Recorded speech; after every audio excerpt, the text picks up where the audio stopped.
did this bad. I thought, no, it's not possible. Yeah. But yes, Yeah. he did it. You see these, like, I'm telling, and it was hand stitched. You see from the inside. I was like, yeah, no, this was just the first design. And I thought, we have a lot of leathers in our country, like, Yes. but where do they go? So I started doing researches. Greetings, ladies and gentlemen. Our guest today is Jeff. Jeff is a multi-talented young man I do respect so well. Jeff is an international entrepreneur. You have been seeing him in your car. Sometimes you interact with him in your car, but you've not really had the opportunity to hear from him. Today, I will introduce to you Jeff, a master's degree holder who decided to retire before age 50. Jeff. How are you? I'm doing well. I'm so excited to see you, Jeff. Oh, me too. How have you been doing? I know you travel a lot. No, I don't travel. I just try to look for money. That is very important, I don't travel, But anyway, leaving my bed, going to work, that's traveling. That's traveling. Unless, okay, what did you mean by traveling anyway? By traveling, saying maybe work take you somewhere. I know you are a businessman. You have your own shops and all. So I know that sometimes you move from place to place, doing marketing, organizing resources and all. Do you do that sometimes? That's a hard question, but let's put it this way. Definitely going from one place to another,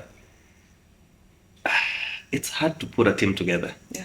But also, I always say it's okay to know your limits, and then you put the right team together. Because now, I don't know everything, but the people that work for me, actually, that's what makes that the people that I can say they are the best hustlers, because they're the ones who make me look who I am, but I'm not the genius. They are the geniuses because they put things together.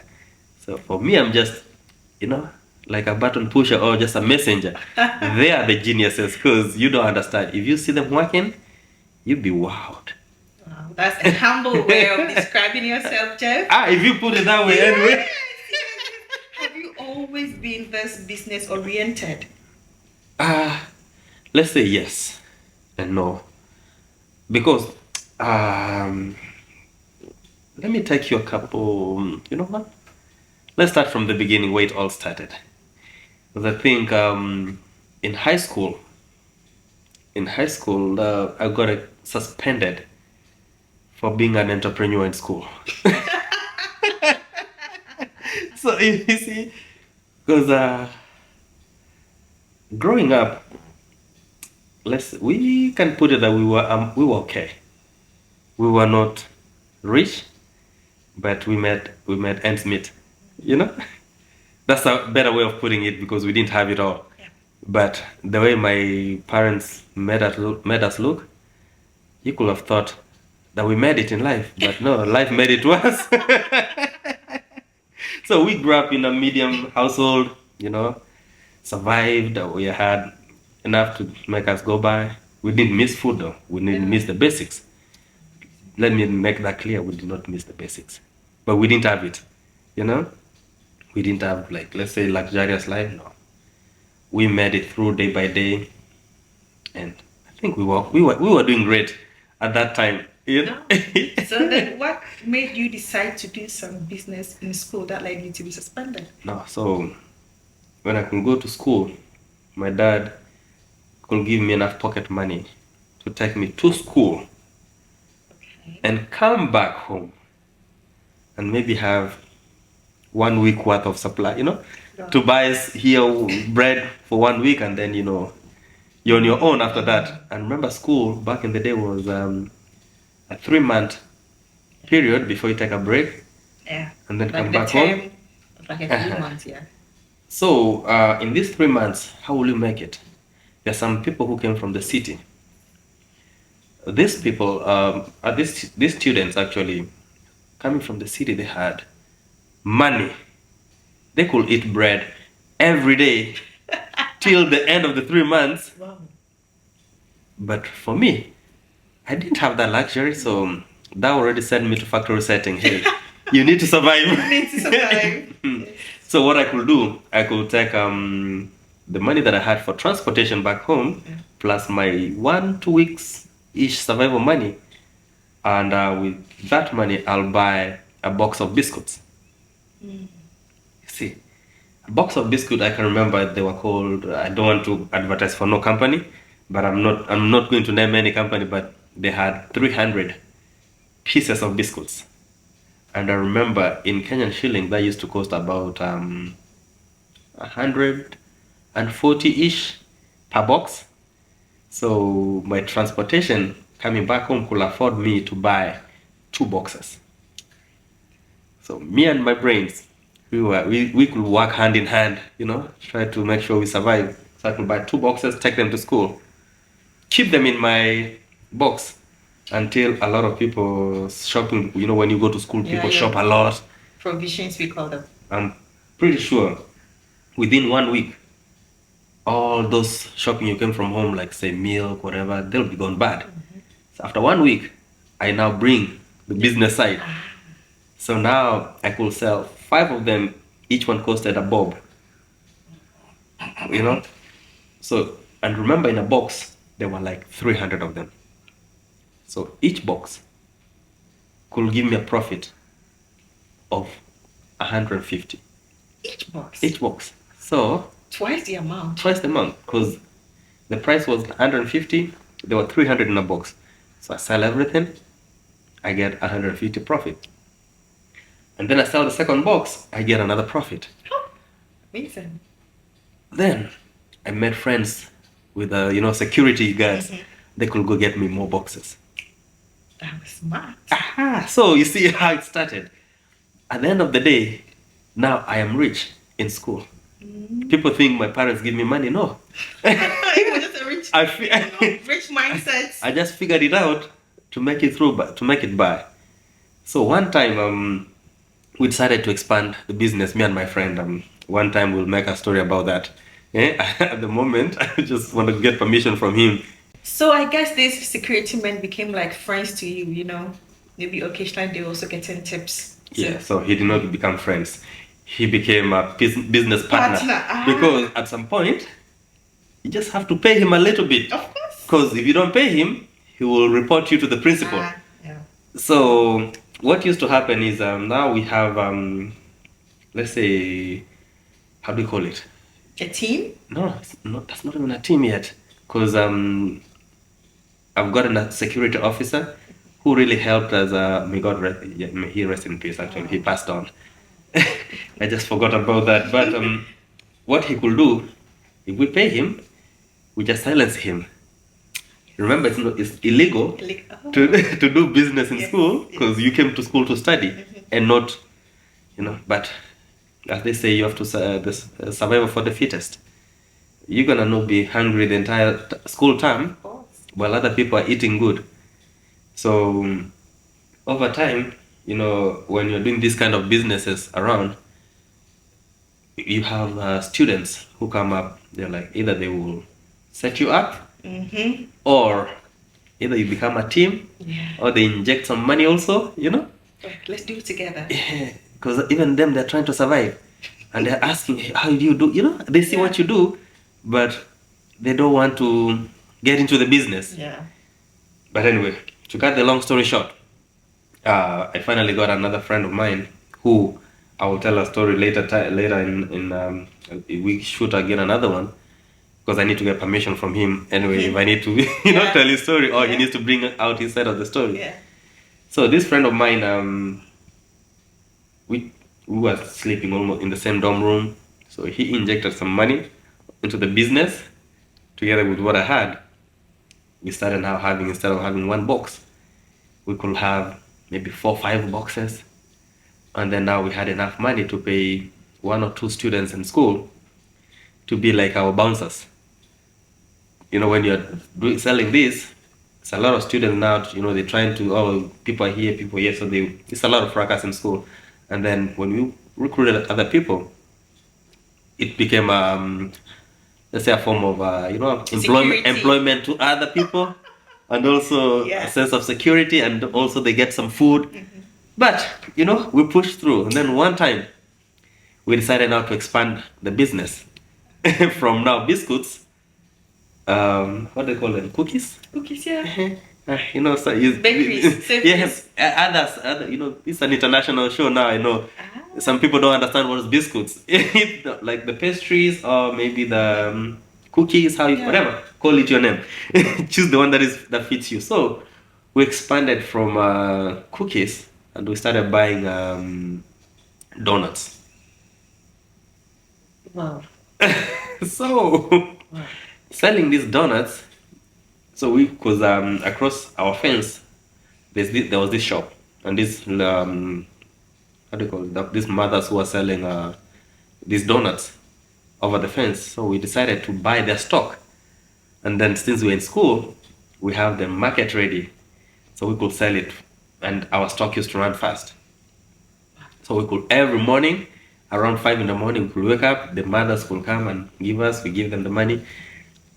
We don't cross the fence, so we are not going out, but they're there, so we're just doing barter trade.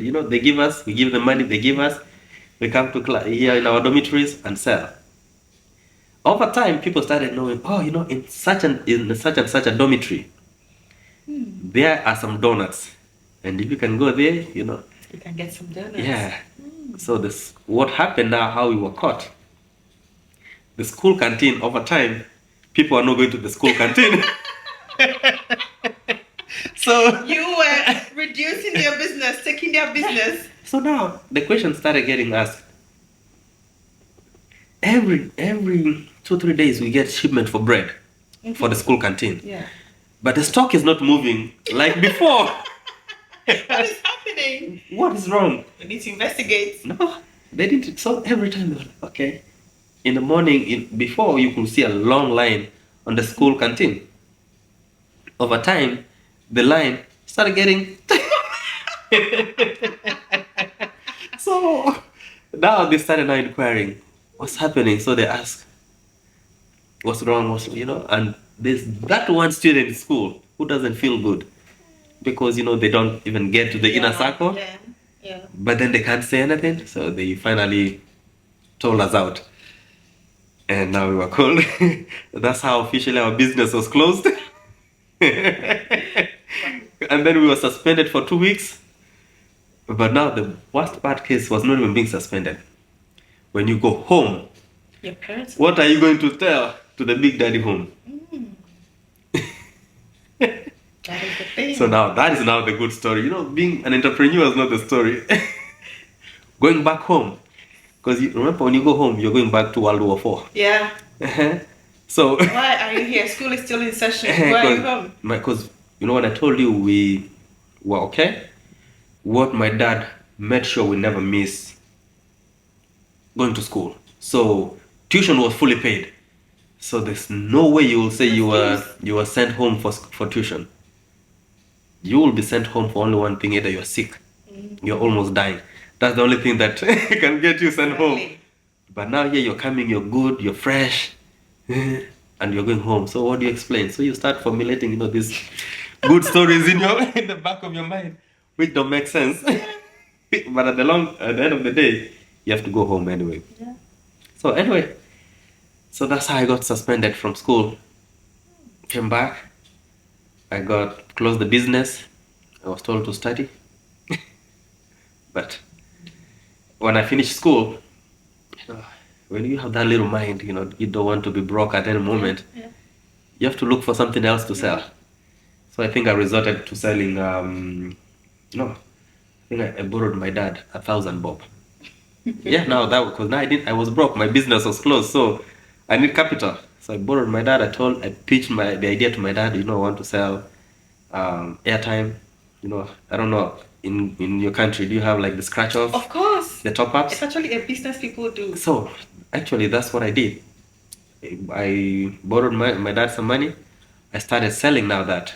So I make a profit little, but I could just, flip the money, and then at the end of the day I have enough stock to go start buying second-hand clothes to sell.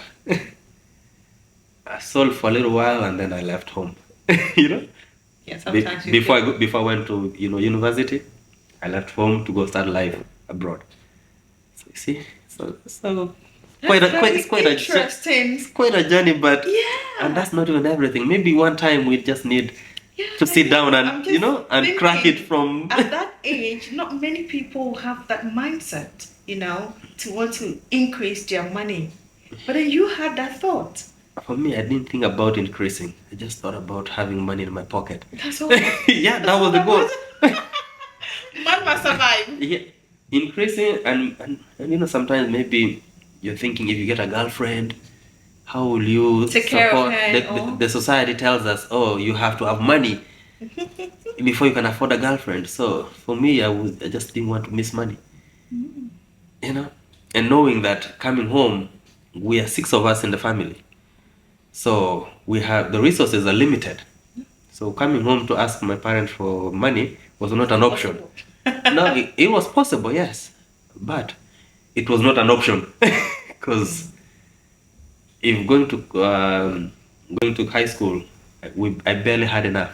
So do you think we really had enough? And right now, I think I can apologize to my parents for not believing in them that they don't have money. When they used to tell me I don't have money, I used to be like, you go to work every day. You say you don't have money. I didn't say you don't have money. Now, anyway, my dad, I apologize for not believing in you. No, for sure, for real. Because now, I being a parent, I know when somebody says, I don't have money. Trust me, they don't. But back then, I never believed in them. So that's why I still apologize every day. And now on camera, I'm putting it in. Dad, I apologize.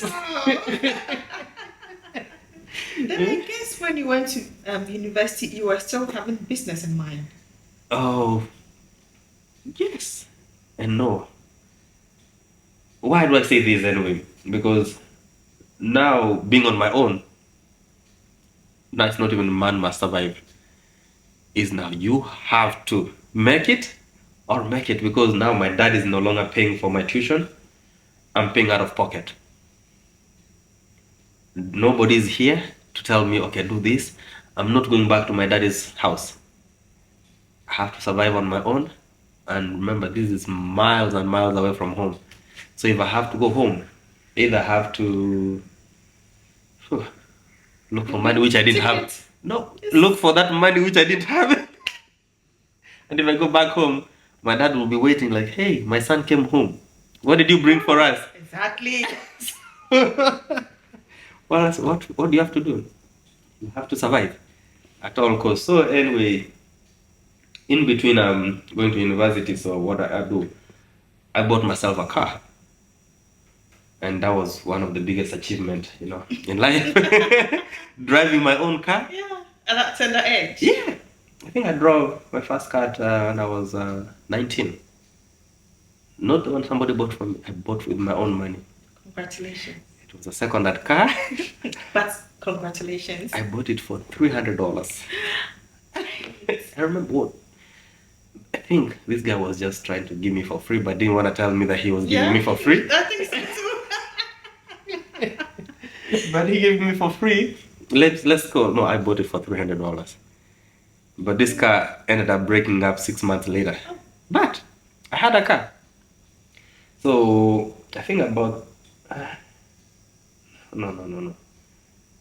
I think I'm forgetting something. Let's go back. Because I think I enrolled in school, started going to class, working part-time job in the supermarket. That was fine. I was able to eat, but it was not enough.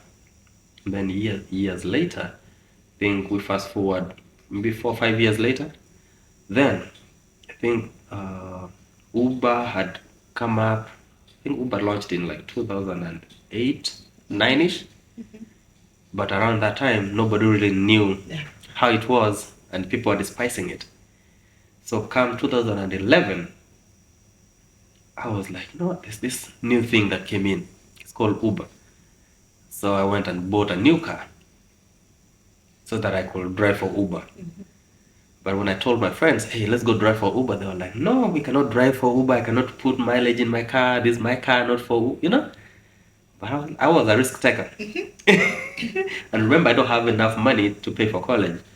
So I bought this new car, started going to, I registered it. It took like a month to be approved with Uber. Back then, Uber was very mean. They were, because it will take time before you get approved. By the time I got approved, I started making money. I made good money until I stopped going to school. Good money, no school. No school, because now I could think about it like this. I'm able to make a lot of money here. If I go to school, that's time I'm taking, away from going to school. Yeah. But at the end of the day, what happened? I dropped out of school. Terrible mistake number one. Maybe not terrible, but at that time, it was a terrible mistake. Because then I was overtaken by money, and now I forgot my classes. And mind you, when I was trying to take those classes, like driving for Uber after first second semester, my grades started taking a hit.